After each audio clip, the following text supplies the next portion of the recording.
I will show you the exact step-by-step that you need to get your first Monstera fenestration, inner fenestration, and more. This is going to be an exact, no thinking, copy me, follow along. Assuming you've already purchased your plant, you're going to download a light meter app or purchase a light meter. With your light meter, on a sunny day, go around your home and take different readings. Find a spot in your home that gives you around 200 foot candles or 2000 lux for at least 12 hours a day. The maximum light for a new plant is around 3000 foot candles or 32,000 lux. Direct sunlight coming through a window can have massive spikes of up to 6000 foot candles. This might be okay for up to an hour or two for some plants. So if you do place your plant in a spot like this, watch out for sunburn and pull it out of direct light if needed. Pushing towards 2000 foot candles is the goal, but remember, as the sun moves across the sky during the day, you're never going to have a consistent light level. Light is the only important thing in getting your first fenestration, so testing throughout the day is critical. Once you're certain that your plant is in a space with high light, you can change your soil.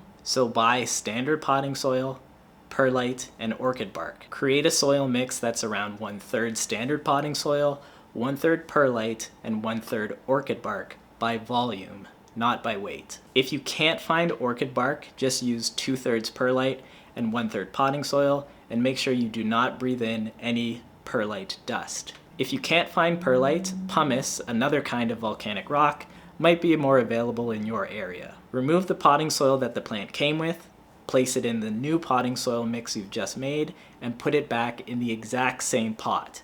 Then water your plant. To know when to water your plant next, you can judge by the weight of the plant, or you can use a wooden stick like a barbecue skewer. If you're watering based on the weight of the plant, you can take note of how heavy the plant feels when it's soaking wet with water, and how heavy it feels when it's dry. If you're using a wooden barbecue skewer, put the stick all the way to the bottom of the pot. Once you take it out, if your stick is dry, then your plant is dry. If your stick is coming out with wet soil attached, then your plant is still wet. Find a good watering routine for your plant. Watering on a strict schedule is fine, provided that every few months you're still using your wooden stick to check and see if your watering schedule is still appropriate. Water your plant when it starts to get between mostly and completely dry, and keep doing this until you grow your first new leaf under your care. Once you know that your plant can successfully grow new leaves under your care, it's time to add climbing support. It doesn't really matter what type of climbing support you use for your plant. Your plant just needs to be stable. It's best to use something that's wide enough or wide and flat. I prefer cedar posts or birch bark poles. Your climbing support should be between 3.5 and 4 feet tall. If the roots in your plants have grown enough so that they're taking up 80% of the soil space or more, you can go up 1 to 2 inches in pot size. If your roots are not 80% full and there's room for the climbing pole and the plant to fit back in that same size pot, then you should put it back there. These are roots taking up 100% of the soil, and these are roots taking up around 30% of the soil. Monsteras have a front and a back. You need to find the back of your plant so that you can stake it properly. The back of the plant is where aerial roots come out. This is an example. Notice how all the roots are lined up in a V shape coming from the stem? This is the back. Here's another example. This is the front of the plant. As I run my finger along the stem, I can't touch any of the aerial roots. When I turn to see the back, I can see the aerial roots coming through my climbing support. If your plant is too small to see any aerial roots yet, look at how it rests against the soil. See how I'm running my finger along the plant? Notice how I'm not touching any of the aerial roots.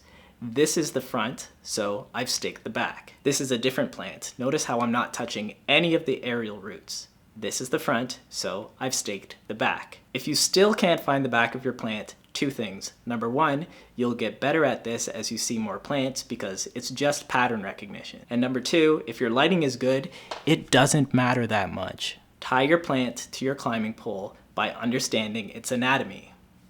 Leaf, petiole, stem. We are only tying the stem of the plant, so if I see you doing this, I'm going to be mad. Find the sections in between petioles to tie. Because the petioles attach to the stem here and here, I'm going to find the space in between. I'm going to tie this part of the stem. The newest leaf has this section here where the next leaf is currently growing inside. Do not tie or try to restrict this area because you could damage the next leaf coming in. If you're able to reach down far enough, you can lightly tie this area here, but in general, I would just leave it alone. Your plant must face your largest light source. So if this is your window, the front of your plant faces here and the back of the plant faces the room.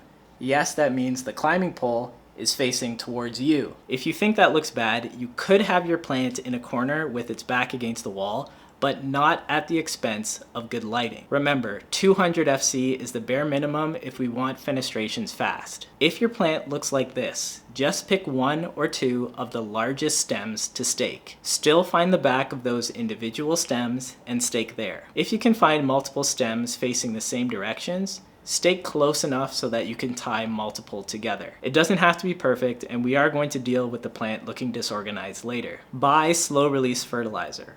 If it's Miracle-Gro, just follow the directions on the bottle according to your pot size. In the spring and summer, follow the directions exactly, and in the fall and winter, you can use about half of what's directed. Apply this every 3 months. March for spring, June for summer, September for fall, and December for winter. Flip it and reverse it if you live in the southern hemisphere, and if your country doesn't really have seasons, just use full strength as directed all year. Continue growing your plant like this, only repotting when your roots have taken up 80% of the volume of the pot. Repot it with the stake and do not separate or loosen any of the roots. When the plant reaches the top of your climbing pole, you are going to make your cut. Take a sharp, clean knife, disinfect it with rubbing alcohol, and cut the stem below the top 3 leaves. Ensure that you have at least one visible aerial root above your cut. If you can't see any aerial roots yet, just cut lower. You can disinfect your cutting with a copper or sulfur-based fungicide. A popular product in Canada is Green Earth Garden Fungicide. This is sulfur-based. A popular product in the United States is Bonide Copper Fungicide. If you get pure garden copper or sulfur dust, just mix it to the directions on the bottle. If it comes with a long list of plants that need different concentrations, you're looking for ornamental plants. Once you spray the stem and aerial roots, put your cuttings directly into water. Let your plant continue to grow roots in water and make sure that it has the same lighting rules as your mother plant. Use your light meter to double check. Grow your plant's roots until you've grown 4 to 6 inches of new roots and your plant has secondary roots. This means that you can see little offshoots of new roots that are attached to your original aerial root. Most of your aerial roots should now be clear white after growing in water. Take your top cuttings and lay them out flat. Take the roots, gently ball them up into the palm of your hand without breaking or bending them too much. Whatever fits into the palm of your hand is the exact pot size that you're looking for. If your roots can be compressed into this much space, then you need to pick a pot size that can fit this much space. If you've used a wooden stake, you can pull it from your old plant and check to see if it's rotting. If you do want to reuse it, cut away any rot that you notice and flip it upside down. Find the back of your plant again. Place the stake in the pot with a slight lean back and tie your stem to your stake. Then add soil to the pot. You do not want a lot of the stem or petioles of your plant to be buried beneath your soil. This could result in fungal or bacterial infections. Try not to bury the plant that deeply, but not at the expense of having the roots that you've grown underwater be above the level of the soil. If your newfound roots that have been growing in water are above the level of the soil in open air for too long, they will dry out and die. Here's a visual example from Reddit. These are great roots, but the poster buried them like this, with the pot being too large and a bit too much of the stem and petiole being covered by the soil. I would recommend just rotating the cutting, trying to have the pot arranged like this. The stake would still go here at the back of the plant, but less of the stems would be under the soil. But again, this is a slightly increased risk of infection, not guaranteed death. These petioles have been buried under the soil for years, and it's fine. Here's another example of way too deep, and much better after being coached in the comments. Add your soil mix and ensure your roots are covered. Monitor how often your plant dries out by feeling the weight of the plant or using a wooden stick. Tie your stem to your stake as it grows and repeat that process until your plant reaches the top of your climbing pole. Follow these steps without question and eventually you will have a massive Monstera with a ton of fenestrations. If you have any issues or further questions, please consider joining our Discord community for plant help. And check out the videos in this playlist which go more into detail explaining my reasoning for what I'm telling you to do. See you next time!